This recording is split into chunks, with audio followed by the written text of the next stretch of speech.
Kisah dimulai dengan perombakan kapal kargo di tengah laut oleh sekelompok perompak yang sangat bengis. Semua penumpang di kapal itu disekap dan disiksa dengan sangat kejam.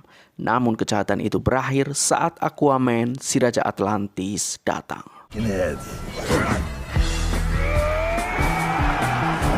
Ya, seorang bayi terlihat sangat bahagia sedang mendengarkan ayahnya bercerita. Dan inilah Aquaman and the Lost Kingdom.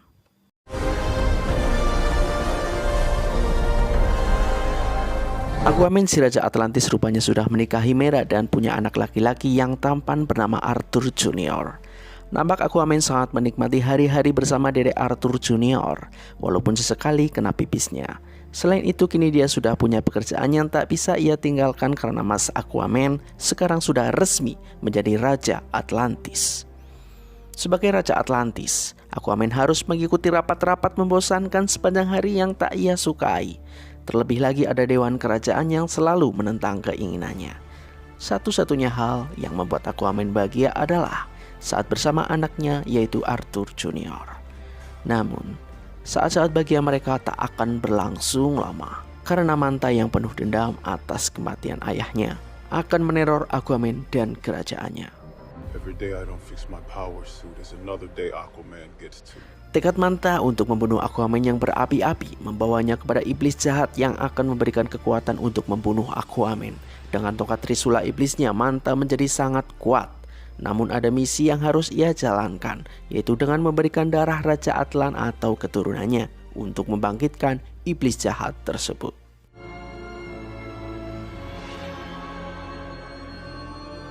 Dengan tongkat Trisula, Manta mengetahui banyak hal yang tidak diketahui orang lain.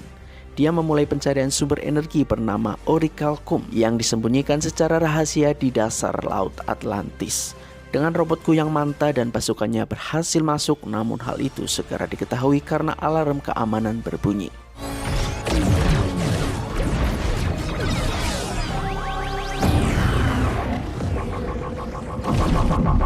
Segera Manta mundur dengan tetap membawa Orichalcum dan melakukan perlawanan dengan menyerang tentara Atlantis. Rupanya robot kuyang yang mereka kendarai cukup membuat kerepotan tentara Atlantis. Terlebih kecanggihan senjata yang Manta dan pasukannya bawa sangat efektif membuat lumpuh pertahanan Atlantis. Sementara Mera yang mengejar Manta terluka parah karena terkena serangan laser merah di dadanya.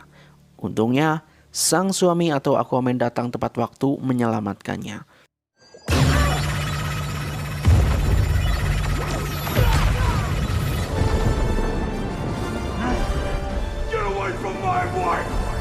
Aquaman sangat marah pada Manta.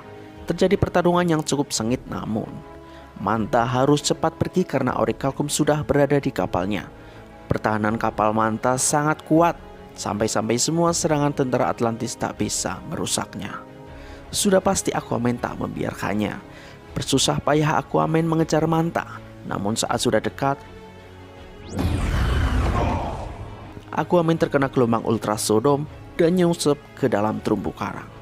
Setelahnya, Aquaman merasa heran karena Manta yang sekarang menjadi sangatlah kuat. Bahkan ketika dia tak memakai baju jeleknya. Ibu Aquaman pun bertanya-tanya bagaimana dia bisa mempunyai robot kuyang kuno namun sangat merepotkan. Terlebih lagi dia mencuri Orichalcum yang diketahui adalah sumber daya yang digunakan pada zaman kuno, namun sangat berbahaya karena Orichalcum mengeluarkan gas rumah kaca yang menyebabkan pemanasan global. Seketika itu Aquaman teringat pada adiknya, yaitu Om. Aquaman beranggapan adiknya Om bisa membantunya mengatasi masalah yang terjadi. Berangkatlah Aquaman bersama gurita penyusup menuju penjara Om. Terlihat Om sangat kurus seperti tak pernah diberi makan. Bahkan Om pun seperti tak sempat ke tukang cukur Asgard karena terlihat rambut kepala dan janggutnya memanjang berantakan.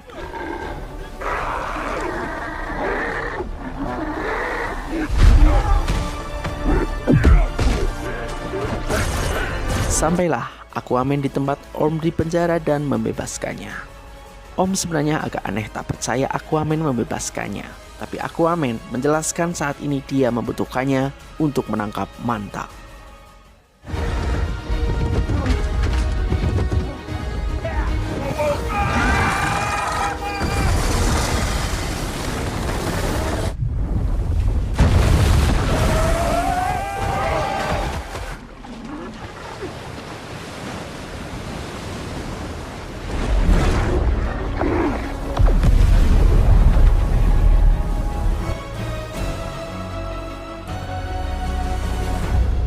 Pergilah mereka mencari Manta.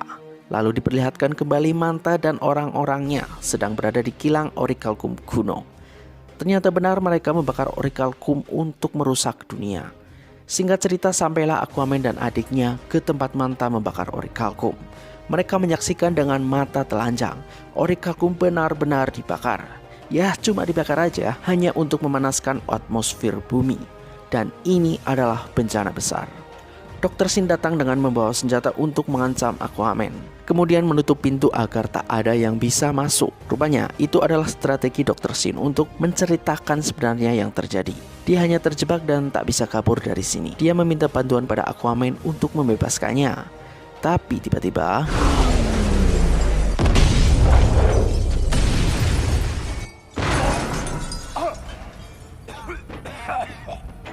terjadi ledakan dahsyat yang mementalkan mereka bertiga. Datang orang-orang Manta dengan membawa senjata untuk melawan Aquaman dan Om. Jelas mereka bukan tandingan duo kakak beradik. Hingga kuyang raksasa muncul dan membuat teror pada Om dan Aquaman. Mereka berdua bersusah payah mengalahkan robot kuyang dengan memanfaatkan rantai raksasa dan kren di sekitarnya. Robot kuyang akhirnya berhasil ditumbangkan.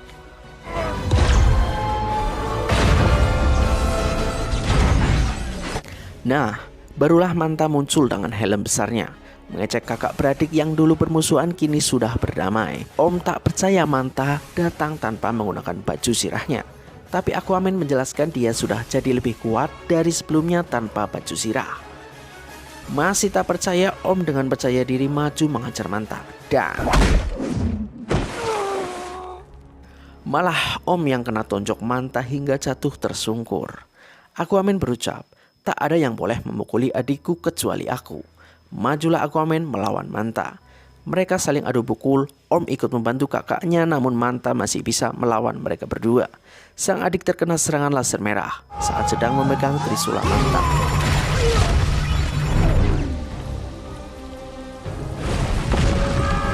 Tiba-tiba terjadi gempa di pulau itu.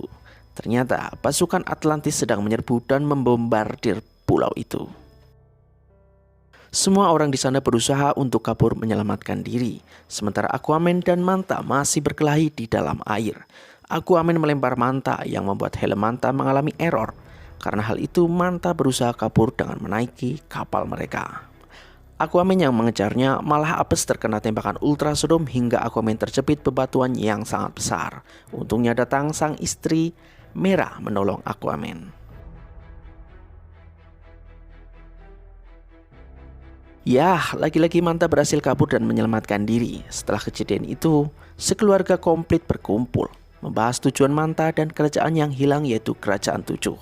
Yang intinya, Kerajaan Tujuh sudah musnah dan dihapus sejarahnya agar tak ada yang tahu kerajaan itu.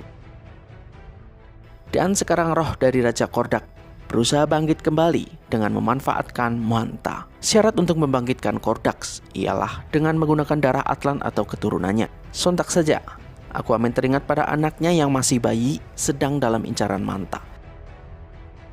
Benar, Manta sudah berada di rumah bapaknya Aquaman dan berhasil membawa dedek bayi Arthur Junior. Sementara bapak Aquaman terluka parah akibat tusukan oleh Manta. Aduh, jahat banget ya Manta. Ya, gimana lagi kan sudah kerasukan roh iblis. Aquaman marah besar dan membawa pasukan bersama adiknya lagi menyelamatkan anaknya yang akan dijadikan tumbal kebangkitan Kordax. Berangkatlah mereka ke pelosok bumi tempat di mana Kerajaan Tujuh terkubur. Sementara di sana Manta bersama Sin sedang membawa dedek bayi Arthur Junior ke hadapan mayit Kordax. Dr. Sin yang sayang anak memberanikan diri dengan membawa kabur anak Aquaman karena tak tega akan ditusuk. Jelas, hal itu membuat marah Manta dan seketika menganiaya Dr. Sin lalu kembali membawa dedek Arthur Junior ke hadapan mayit Kordax. Seperti sudah disetting, Aquaman datang tepat waktu dengan melempar trisula emasnya untuk menggagalkan rencana Manta. Menjauhlah dari anakku. Get away from my son! More blood? Come get it! Mereka kembali bertarung duel 1 lawan 1.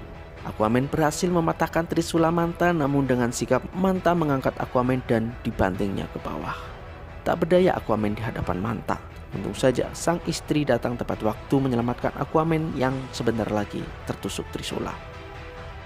Sang ibu Mera akhirnya bertemu kembali dengan anak dede Arthur Junior. Mera segera membawa anaknya pergi, akan tetapi Run! untung saja masih selamat berkat Om yang datang tepat waktu. Kembali Om memegang Trisula hitam, namun kali ini Om kesurupan iblis Kordax. Om menghajar Aquaman hingga darahnya muncrat ke bebatuan, yang artinya syarat Kordax untuk bangkit sudah terpenuhi.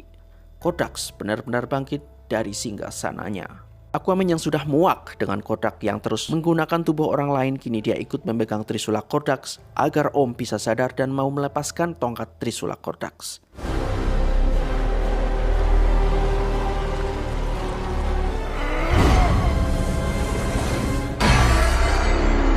Setelahnya, Aquaman melempar Trisula hitam ke arah Kordax. Namun, sangat easy Kordax menangkap Trisula miliknya itu. Belum selesai, Om memberikan Trisula emas Aquaman dan Aquaman kembali melemparkannya ke arah Kordax. Ya, Kordax benar-benar hancur lebur dan mati lagi. Terjadi ledakan dahsyat yang membuat kerajaan 7 benar-benar runtuh. Manta yang sudah kehilangan kekuatan tak sudi ditolong oleh Aquaman. Aquaman dan Arthur segera bergegas keluar dengan cara nebeng kuda laut yang kecepatannya seperti Rossi. Sementara Mera yang membawa anaknya dan juga Dr. Sin di sampingnya, ditolong oleh robot kuyang yang dikendarai oleh Pak Gondrong. Di akhir film, Arthur atau Aquaman bersama Atlantis menampakkan dirinya. Arthur telah menghubungi PBB untuk bekerjasama mengatasi masalah kerusakan yang terjadi akibat pemanasan global. Dan ya, itulah kisah Aquaman and the Lost Kingdom. Mudah-mudahan menghibur ya teman-teman. Bye-bye.